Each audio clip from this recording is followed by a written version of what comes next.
Helicopter থেকে র্যাবের গুলির প্রমাণ পেয়েছে ট্রাইব্যুনালে তদন্ত সংস্থা। সাবেক ডিজির বিরুদ্ধে গ্রেপ্তারি পরোয়ানা।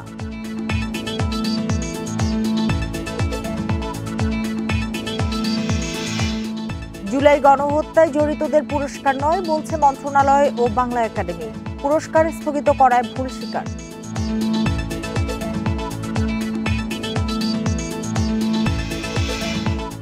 সংস্কারের সুপারিশ নিয়ে সিইসির অসন্তোষ। নির্বাচনকে পাশ কাটালে ভুল করবে সরকার বলছে বিএনপি।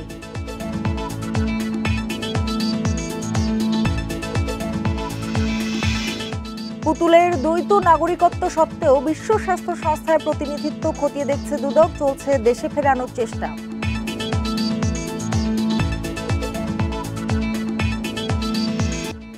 আমন্ত্রণ সংবাদ সন্ধ্যায়, আপনাদের সঙ্গে আছি আমি মনসিমি। এতক্ষণ জানাচ্ছিলাম শিরোনামগুলো, এবার জানাবো পুরো খবর।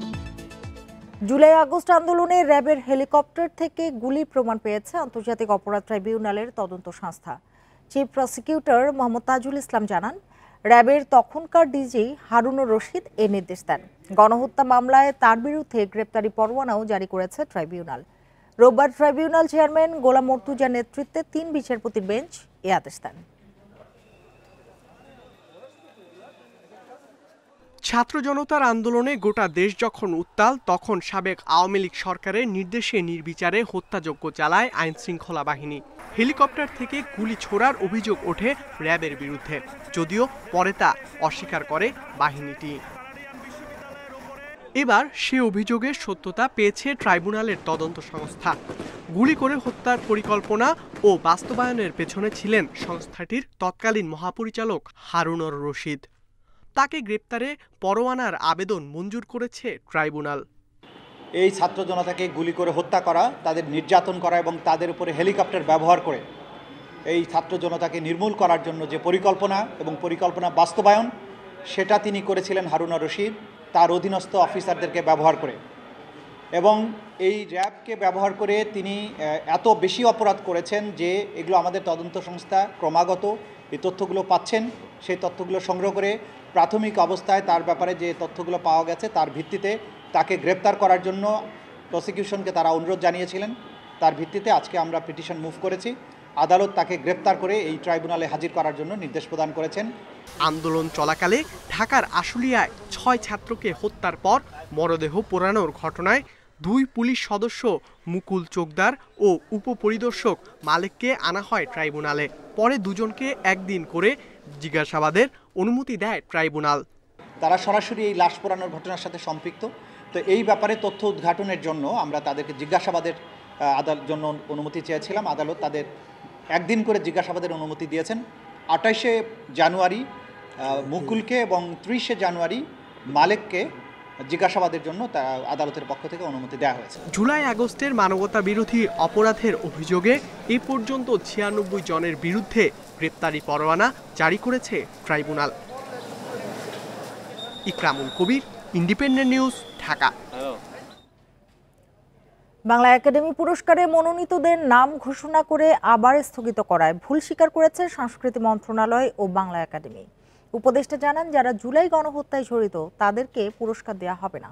দুপুরে সচিবালয়ে ব্রিফিংয়ে তিনি আরও বলেন, বাংলা একাডেমি ঢেলে সাজাতে সংস্কার কমিশন করা হচ্ছে।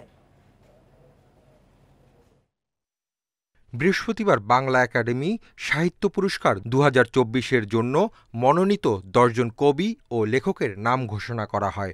তবে শনিবার সন্ধ্যায় মনোনীতদের তালিকা স্থগিত করেন একাডেমির মহাপরিচালক অধ্যাপক মোহাম্মদ আজম। স্থগিতের নোটিশে জানানো হয়, পুনর্বিবেচনা শেষে 3 দিনের মধ্যে নতুন তালিকা প্রকাশ করা হবে। মনোনীতদের কারো বিরুদ্ধে গণহত্যায় জড়িত থাকার অভিযোগ ওঠায় নাম স্থগিত হয়েছে বলে জানিয়েছেন বাংলা একাডেমি। মহাপরিচালক জানান, তালিকায় থাকা কেউ জুলাই গণহত্যায় অভিযুক্ত থাকলে নাম বাতিল হবে। জনবিরোধী রাজনীতির সঙ্গে যদি কারো সরাসরি সংশ্লিষ্টতার কোনো প্রমাণ পায়, যেই অভিযোগ আমাদের সামনে এসেছে, তাহলে নিশ্চয়ই আমরা সেটা বাতিল করব এবং তার পরিবর্তে সেখানে কি ব্যবস্থা গ্রহণ করা যায় সেটা আমাদের যে কমিটিগুলো কাজ করছে সেই কমিটিগুলো সিদ্ধান্ত নেবে। ভুল নিয়ে একগুঁয়েমি করার চেয়ে সংশোধন করা ভালো মনে করেন সংস্কৃতি উপদেষ্টা।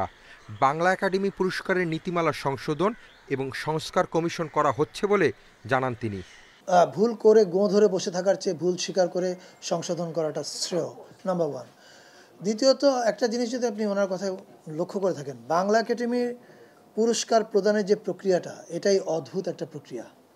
এটার মধ্যে ওপেননেস নাই, এটাই এক ধরনের কোটারি জিনিসের মধ্যে ফেলে। গোয়েন্দা সংস্থার মাধ্যমে মনোনীত নামগুলো যাচাই বাছাই করা হবে বলে জানান উপদেষ্টা। Hasif Mahmud Shah, independent news, Dhaka. দেশের বাইরে লবিস্ট নিয়োগের পাশাপাশি গণমাধ্যম ও বিভিন্ন শিল্প সাহিত্যের আয়োজনকেও রাজনীতিকরণ করেছে আওয়ামী লীগ সরকার। রোববার ঢাকা রিপোর্টার্স ইউনিটিতে এক সংবাদ সম্মেলনে এমন অভিযোগ করেন ঢাকার লিপ ফেস্টের প্রতিষ্ঠাতা আহসান আকবর। এর প্রতিবাদ করায় যুক্তরাজ্যেও তার বিরুদ্ধে আইনি হেনস্থার অভিযোগ আনেন তিনি। পতিত আওয়ামী লীগ সরকারের সময় সংবাদ, সংস্কৃতি ও গবেষণা প্রতিষ্ঠানের রাজনৈতিক অপব্যবহারের প্রমাণ তুলে ধরতে সফট পাওয়ার হার্ড অ্যাবিউজ শীর্ষক সংবাদ সম্মেলনের আয়োজন করে দ্য ফিউচার ফোরাম। বাংলাদেশি বংশোদ্ভূত যুক্তরাজ্যের নাগরিক, ব্যবসায়ী ও লেখক আহসান আকবরের অভিযোগ, অর্থ পাচারের পাশাপাশি আওয়ামী লীগের জন্য আন্তর্জাতিক লবি নিয়োগে সহায়তা করে জ্যামকন গ্রুপের পরিচালক কাজী আনিস। তার শুরু করা ঢাকা লিট ফেস্টও ছিনিয়ে নেয় ইসলাম বিরোধী, ইসরায়েলপন্থী ও আওয়ামী লীগ বয়ানের অংশ বানানো হয়। আমার মুখটা বন্ধ করে দেওয়া হলো যাতে আমি কোনো কথা বলতে পারি না ইউকেতে, বাংলাদেশে বলতে পারবো। সাথে সাথে কাজী আনিস জুলাই মাসের 2023 সালের জুলাইতে সে থ্রেট দিল, তুমি ঢাকায় আসো, র্যাব দিয়ে তোমাকে তুলবো আমরা। বাংলাদেশি টাকা 2.5 কোটি টাকা, 2.5 কোটি টাকা তারা বিদেশে আমার বিরুদ্ধে তারা খরচ করেছে আমাকে শেষ করে দেওয়ার জন্য। এখানে তাদের ঢাকা ট্রিবিউনের এক্স এমপ্লয়ি, আপনি কথা বলতে পারেন তাদের সাথে, অবাক হোসেন আছে, আর আছে আমার বন্ধু, তারা বেতন পায় না। তার দাবি, হাসিনা সরকারের পক্ষে লবিস্ট নিয়োগ করে কাজী আনিস ও তার সহযোগীরা। এভিডেন্স সহযোগ রিপোর্টটা এসেছে, ওটা কিন্তু নেত্রা রিপোর্ট।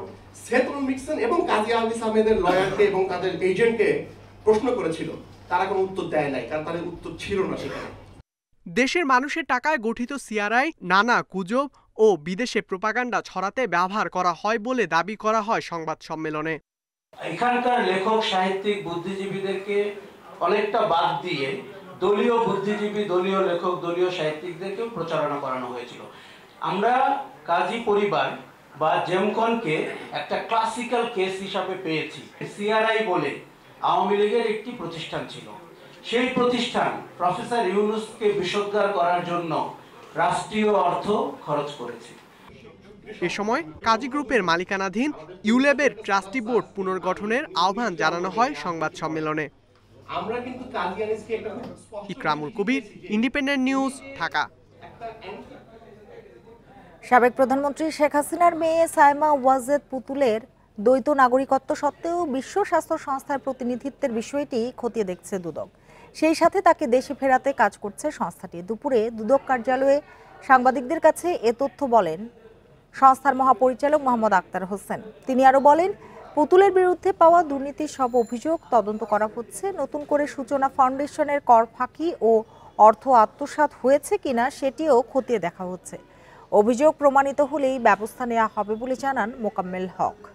এদিকে অর্থ আত্মসাতের অভিযোগে সাবেক ধর্মমন্ত্রী ফরিদুল হক খান দুলাল এবং তার স্ত্রীর বিরুদ্ধে মামলা করেছে দুর্নীতি দমন কমিশন দুদক।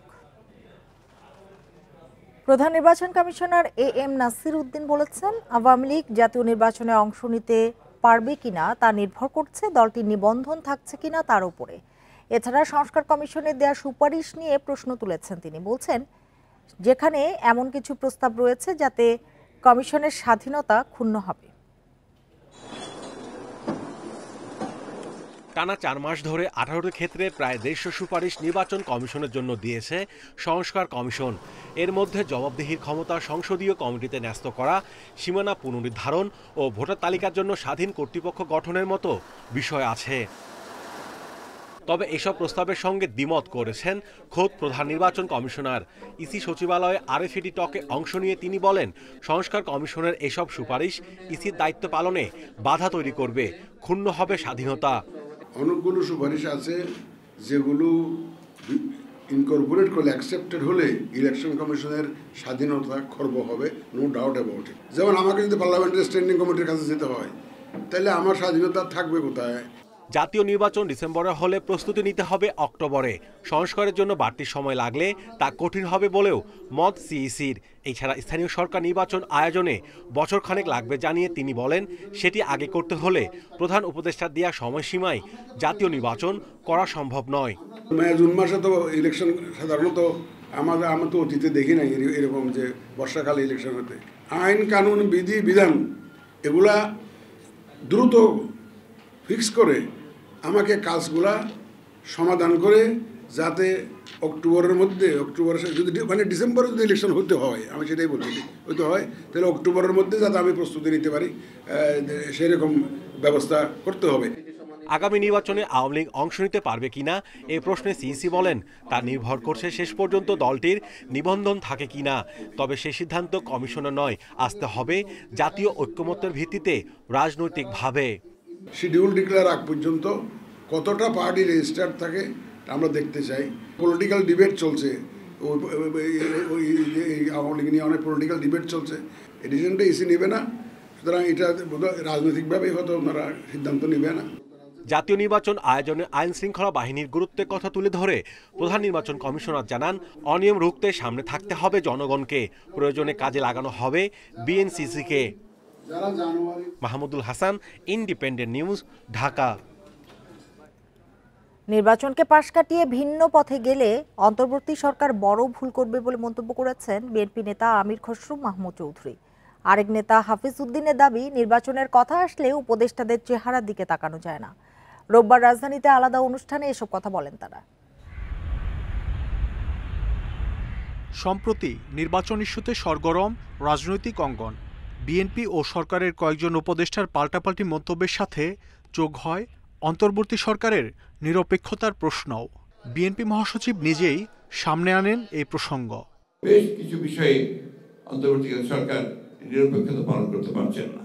এরপর থেকেই বিএনপি নেতাদের বক্তব্যেও একই সুর। রোববার প্রেস ক্লাবে এনপিপির এক আলোচনা সভায় নিরপেক্ষভাবে ভোট আয়োজন করে জনগণের ক্ষমতা ফিরিয়ে দেওয়ার আহ্বান জানান আমির খসরু মাহমুদ চৌধুরী। যে ভুলগুলো হয়েছে বিগত দিনে, এটা গণতান্ত্রিক প্রক্রিয়ার মাধ্যমে এই কারেকশনটা করতে হবে। কেউ যদি দ্বিতীয় পথ বেছে নিতে চায়, জনগণকে বাইরে রেখে কোনো গোষ্ঠী, ব্যক্তি, দল, সেটা বাংলাদেশের জনগণ গ্রহণ করবে না। আর কেউ করতে চাইলে তারা সেটা বড় ভুল করবে। যারাই করতে চেয়েছে তারা কিন্তু কেউ টিকে থাকে না। ঢাকা রিপোর্টার্স ইউনিটিতে আলাদা অনুষ্ঠানে বিভেদ নয়, ঐক্য নিশ্চিতের পরামর্শ দিয়ে বিএনপি নেতা হাফিজ উদ্দিন আহমেদ বলেন, নির্বাচন নিয়ে কুটচাল নয়, চলতি বছরেই ভোট চায় দেশের মানুষ। যারা পরিচিত জনগণের কাছে তারা একটা কথা হলে মানায়, কিন্তু নাতির বয়সী ছেলে যদি বিএনপি মহাসচিবের বিরুদ্ধে খোঁচা দিয়ে কথা বলে, এটি অত্যন্ত দুঃখজনক। আমরা এটা আশা করি না তারা সবাইকে সমান দৃষ্টিতে দেখবেন। এখানে বসে কিংস পার্টি করার চেষ্টা আপনারা করবেন না, রাজনীতিতে কোনো কুটকাচাল করবেন না, প্রতিবেশী রাষ্ট্রকে সুযোগ দেবেন না, বিশেষ করে পতিত স্বৈরাচার। জনগণ দ্রুত ভোটাধিকার ফিরে না পেলে গণতন্ত্র আবারও চ্যালেঞ্জের মুখে পড়বে বলেও মন্তব্য বিএনপি নেতাদের। হাসিনারও অসুবিধা ছিল, জনগণ ভোট দিলে বিএনপি চলে আসবো, এদেরও অসুবিধা, তাহলে কি একই জায়গায় সূত্র? মাহমুদ শরীফ, ইন্ডিপেন্ডেন্ট নিউজ, ঢাকা। সেই জায়গায় আমাদের নিরপেক্ষ সরকার নিয়ে বিএনপির দাবি রাজনৈতিক বলে মন্তব্য করেছেন আইন উপদেষ্টা ডক্টর আসিফ নজরুল। নির্বাচনের সময় অন্তর্বর্তী সরকার যথেষ্ট নিরপেক্ষ থাকবে বলেও আশ্বাস দেন তিনি। এদিকে কোনো উপদেষ্টা রাজনৈতিক দলে যুক্ত হলে তারা সরকারে থাকবে না বলে জানান বন ও পরিবেশ উপদেষ্টা সৈয়দা রেজওয়ানা হাসান। জুলাই গণ অভ্যুত্থানে আওয়ামী লীগ সরকারের পতনের পর অধ্যাপক মোহাম্মদ ইউনূসের নেতৃত্বে গঠন হয় অন্তর্বর্তী সরকার। উপদেষ্টা পরিষদে ছাত্র প্রতিনিধি হিসেবে স্থান পেয়েছেন ৩ উপদেষ্টা। এছাড়াও ছাত্র প্রতিনিধিদের নিয়ে গঠন হয় জাতীয় নাগরিক কমিটি। এরপর শুরু হয় বৈষম্য বিরোধী ছাত্র আন্দোলন ও নাগরিক কমিটি মিলে নতুন রাজনৈতিক দল গঠনের প্রক্রিয়া। সরকারে থেকে ছাত্র প্রতিনিধিরা রাজনৈতিক দল গঠনে যুক্ত হয়েছেন বলে অভিযোগ করে বিএনপি। এতে আগামী নির্বাচন কতটা নিরপেক্ষ হবে তা নিয়েও প্রশ্ন তোলেন দলটির শীর্ষ নেতারা। অন্তর্বর্তীকালীন সরকার যদি নিরপেক্ষ না থাকে, তাহলে একটা নিরপেক্ষ সরকার দরকার হবে নির্বাচনের সময়। তবে রোববার রাজধানীর পানি ভবনে অন্তর্বর্তী সরকারের পরিবেশ উপদেষ্টা বলেন, কোনো উপদেষ্টা রাজনৈতিক দল গঠনে যুক্ত হলে সরকারে থাকবেন না তারা। উপদেষ্টা পরিষদের কেউ রাজনৈতিক দল গঠন করছেন উপদেষ্টা পরিষদের থেকে, এটা আমার জানা নেই। শিক্ষার্থী উপদেষ্টা যারা আছেন তারা বলেছেন যে যদি রাজনৈতিক দল তারা গঠন করেন, সরকার ছেড়ে গিয়েই তাদেরকে গঠন করতে হবে। সচিবালয় আইন উপদেষ্টা বলেন, নিরপেক্ষ সরকারের দাবিতে বিএনপির বক্তব্য রাজনৈতিক। নির্বাচনে অন্তর্বর্তী সরকার নিরপেক্ষ থাকবে বলেও আশ্বাস দেন তিনি। জয়েন করার পর থেকে শুনতেছি মন্ত্রী পরিষদ চেঞ্জ হবে, উপদেষ্টা চেঞ্জ হবে, সেই হবে, সেরকম কোনো আলাপ হয়নি। ভবিষ্যতে হতে পারে, কিন্তু কোনো রকম সুনির্দিষ্ট এজেন্ডা ভিত্তিক বা গুরুত্ব দিয়ে এই ব্যাপারে কোনো আলোচনা হয়নি, এটা আপনাকে নিশ্চিত করতে পারি। না, অন্তর্বর্তী সরকারই যথেষ্ট নিরপেক্ষ থাকবে বলে আমরা confident. Hasif Mahmud Shah, independent news, Dhaka. বাংলাদেশের ব্যাংক খাত থেকে $17 বিলিয়ন পাচার হয়ে যাওয়ার ঘটনা তদন্ত করতে বিশ্বের বৃহৎ 3টি হিসাবরক্ষণ ফার্মকে নিয়োগ দিয়েছে কেন্দ্রীয় ব্যাংক। সংবাদ মাধ্যম ফিনান্সিয়াল টাইমসকে দেয়া এক সাক্ষাৎকারে এ তথ্য জানিয়েছেন বাংলাদেশ ব্যাংকের গভর্নর আহসান এইচ মনসুর। সেই ফার্মগুলো হলো EY, ডেলয়েট ও KPMG। সাবেক প্রধানমন্ত্রী শেখ হাসিনার ঘনিষ্ঠ ব্যবসায়ীদের বিরুদ্ধে আওয়ামী লীগ শাসন আমলে এ অর্থ পাচারের অভিযোগ রয়েছে। গভর্নর বলেন, এই লোপাট হওয়া অর্থ দিয়ে কেনা সম্পদের হদিস ও পুনরুদ্ধারে বাংলাদেশ ফিনান্সিয়াল ইন্টেলিজেন্স ইউনিট মোট 11টি যৌথ তদন্ত কমিটি গঠন করেছে। তদন্তে বাংলাদেশের শীর্ষ 10টি ব্যবসায়ী প্রতিষ্ঠান এবং সাবেক প্রধানমন্ত্রী শেখ হাসিনা ও তার আত্মীয়রা নজরদারিতে থাকবেন।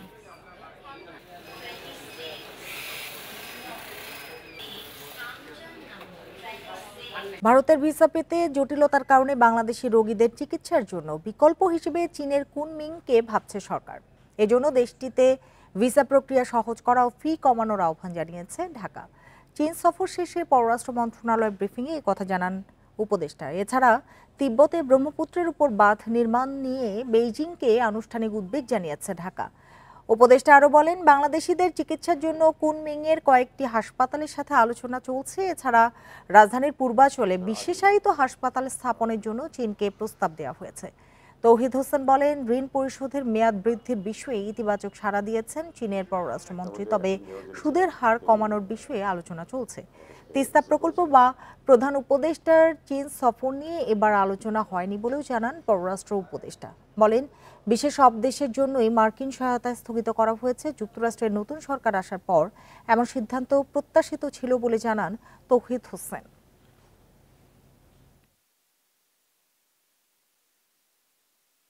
আমরা জানি যে ভারতের সাথে চিকিৎসার জন্য যারা যেতেন তাদের একটু ভিসা নিয়ে সমস্যা হচ্ছে কিছুটা, যেহেতু হচ্ছে কাজেই একটা বিকল্প উৎস পেলে সুবিধা হয় এই হিসাবে কুনমিংকে চিন্তা করেছিলাম আমরা। এবং কুনমিং এর যে ডেপুটি গভর্নর উনি এসেছিলেন এবং ওখানে কথাবার্তা হয়েছে যে তারা এই ব্যাপারে 2-3টি হসপিটালকে আইডেন্টিফাই করেছে। যুক্তরাষ্ট্রের ট্রাম্প সরকার বিশ্বব্যাপী অর্থ সহায়তার কার্যক্রম বন্ধ করলেও বাংলাদেশের সঙ্গে রোহিঙ্গা ইস্যুতে অর্থ সহায়তা জারি রেখেছে। এই ইস্যুতে ট্রাম্প সরকারকে ধন্যবাদ জানিয়েছে অন্তর্বর্তী সরকার। বিকেলে ব্রিফিংয়ে কথা জানিয়েছেন প্রধান উপদেষ্টার প্রেস সচিব শফিকুল আলম। এ সময় তিনি সাবেক স্বরাষ্ট্রমন্ত্রী আসাদুজ্জামান খান কামালের বিবৃতি প্রসঙ্গে বলেন, তিনি ছিলেন জুলাই গণহত্যার অন্যতম কারিগর। এছাড়া কিছু পোশাক কারখানা বন্ধ হলেও রপ্তানি বেড়েছে বলে জানান তিনি। তাদের যে কন্ট্রিবিউশনটা এটা কন্টিনিউ থাকবে এবং এটা কোনো ধরনের কোনো ইম্প্যাক্ট হবে না। আর এটা যেই হলো এটা 90 দিনের কথা বলা হয়েছে। আর বাংলাদেশের সত্যিকার অর্থে ফরেন এই যে আপনি ডোনেশন এগুলো এমনিতেও অনেক আগে এই কমে গিয়েছিল। এটা খুব বাংলাদেশের জন্য এটা খুব ম্যাসিভ কোনো ইম্প্যাক্ট করবে না। মারা গেছেন সাবেক সেনাপ্রধান অবসরপ্রাপ্ত মেজর জেনারেল KM শফিউল্লাহ। রোববার ঢাকা সম্মিলিত সামরিক হাসপাতালে চিকিৎসাধীন অবস্থায় তার মৃত্যু হয়। নারায়ণগঞ্জ ও ঢাকা ক্যান্টনমেন্টে 2 দফা জানাজা শেষে তাকে বনানী কবরস্থানে দাফন করা হয়েছে। তার মৃত্যুতে শোক জানিয়েছেন প্রধান উপদেষ্টা অধ্যাপক ডক্টর মোহাম্মদ ইউনূস। 1934 সালে নারায়ণগঞ্জের রূপগঞ্জে জন্ম নেন KM শফিউল্লাহ। মুক্তিযুদ্ধে জয়দেবপুরে 2য় ইস্ট বেঙ্গল রেজিমেন্টের 2য় প্রধান ছিলেন তিনি।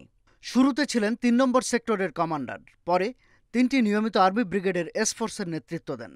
অসামান্য অবদানের স্বীকৃতি হিসেবে বীর উত্তম খেতাব পান। মুক্তিযুদ্ধে বিজয়ের পর স্বাধীন দেশে প্রথম সেনা প্রধান হন। দায়িত্ব পালন করেন 1975 সালের 24শে আগস্ট পর্যন্ত। 1976 থেকে 1991 সাল পর্যন্ত মালয়েশিয়া, কানাডা, সুইডেন ও ইংল্যান্ড সহ বিভিন্ন দেশে রাষ্ট্রদূত হিসেবে দায়িত্ব পালন করেন। পরবর্তীতে 1996 সালের 12 জুনের নির্বাচনে নারায়ণগঞ্জ 3 আসন থেকে আওয়ামী লীগের এমপি নির্বাচিত হন। দীর্ঘদিন অসুস্থ ছিলেন general Shafiullah. Diabetes, hypertension, thyroid জটিলতা, ফ্যাটি লিভার, ডিমেনশিয়া সহ নানা জটিলতায় ভুগছিলেন। 2 জানুয়ারি ভর্তি হন ঢাকার সম্মিলিত সামরিক হাসপাতালে। সেখানে রোববার সকাল 8:45টায় মারা যান তিনি। বাদ জোহর জেনারেল শফিউল্লাহর প্রথম নামাজে জানাজা হয় নারায়ণগঞ্জের রূপগঞ্জে আব্দুল হামিদ উচ্চ বিদ্যালয় মাঠে। বীর মুক্তিযোদ্ধাকে দেয়া হয় গার্ড অব অনার। বোধ করেছি এই এলাকার জলমত নির্বিশেষে সকল মানুষের কাছে উনি অত্যন্ত প্রিয় ছিলেন। মেজর জেনারেল শফিউল্লাহ বাংলাদেশের একটা ইতিহাস, বাংলাদেশের একটা অংশ। তার সম্বন্ধে বলতে গেলে সারাদিনও শেষ হবে না। সাবেক সেনাপ্রধান ও বীর মুক্তিযোদ্ধার মৃত্যুতে শোক জানিয়েছেন নানা শ্রেণী পেশার মানুষ। শাহাদাত স্বপন, ইন্ডিপেন্ডেন্ট নিউজ, ঢাকা। ব্যবসায়ী নাসির উদ্দিন মাহমুদের মারধর ও হত্যা চেষ্টা মামলায় পরিমণির বিরুদ্ধে চার্জ গঠন করে বিচার শুরুর আদেশ দিয়েছেন আদালত। একই সঙ্গে তার বিরুদ্ধে জারি হয়েছে গ্রেপ্তারি পরোয়ানা। দুপুরে ঢাকার চিফ জুডিশিয়াল ম্যাজিস্ট্রেট আদালত সময়ের আবেদন নামঞ্জুর করে অভিযোগ গঠন ও গ্রেপ্তারি পরোয়ানা জারি করেন। পরিমণির আইনজীবী নীলাঞ্জনা রিফাত সুরভি এ তথ্য নিশ্চিত করেন। 2022 সালে রাজধানীর উত্তরার বোট ক্লাবে অপ্রীতিকর পরিস্থিতিতে মারামারি ও ভাঙচুরের ঘটনায় জড়িয়ে পড়েন আলোচিত চিত্রনায়িকা পরিমণি। এরপর পাল্টাপাল্টি মামলা করেন পরিমণি ও বোট ক্লাবের তৎকালীন সভাপতি নাসির উদ্দিন মাহমুদ।